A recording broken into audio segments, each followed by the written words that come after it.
We would like to thank this rowdy bunch of folks that we affectionately refer to as our studio audience for joining us today here on Delmarva Life. You know, you can find out how you can become a member of our own rowdy bunch, the studio audience. Visit delmarvalife.com.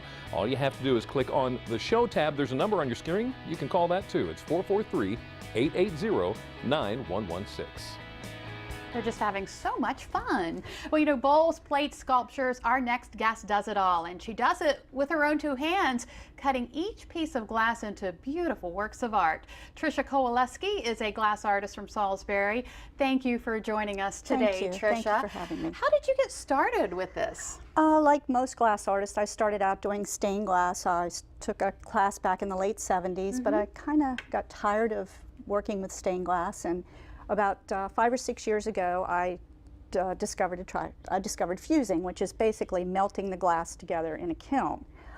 It enables me to just use more artistic license in making my pieces. I don't have to follow a pattern. Everything just comes from my head and to my hands because I can't draw. Oh, okay. So, but it's a fascinating art. It's not for the faint of heart because you never know what you're going to get until you open the kiln. Sometimes colors will change or pieces will shift, and the end result, truthfully, is usually better than I anticipated. Really?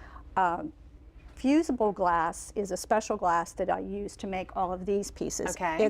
It's manufactured in a factory under very, very strict standards because glass, when it's melted, contracts and expands at different rates. So if you just picked random glass, threw it in the kiln, you'd end up with a broken piece of glass when you open up the kiln. So these pieces were made from this specially manufactured glass, and that's why they turned out so beautiful. So tell us about how you, for example, made this one. What was the idea? Is that the idea that you had behind that when you first started? I usually just go out and pick colors and put them together, and then whatever comes to my mind.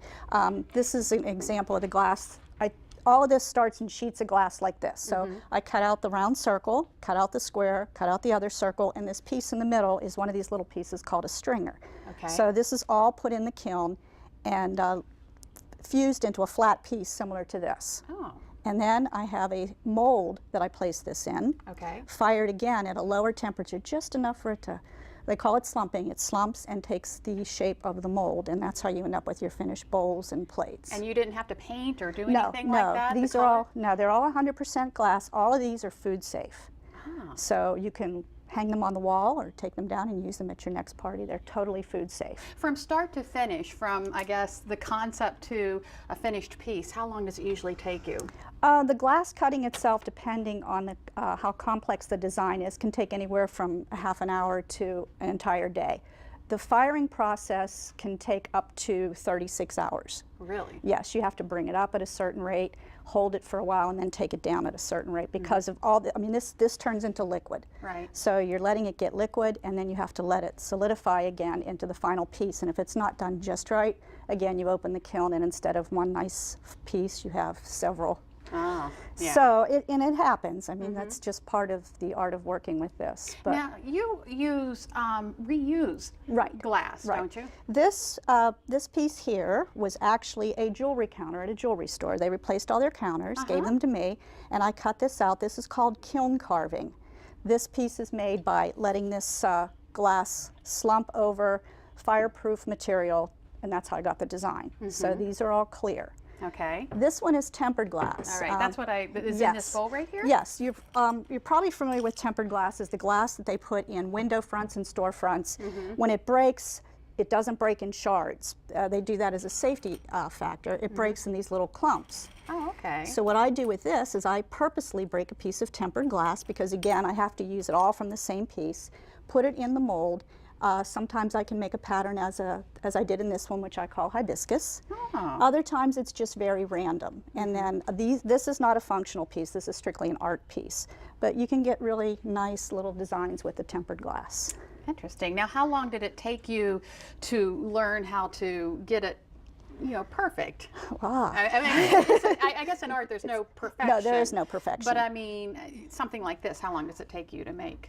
With all these little pieces, this took several hours to assemble because I had to assemble it in the mold, and I switched pieces around. I had no idea that it was going to turn out to look like this beautiful hibiscus when I did it, but I knew it was going to make a pretty cool little design.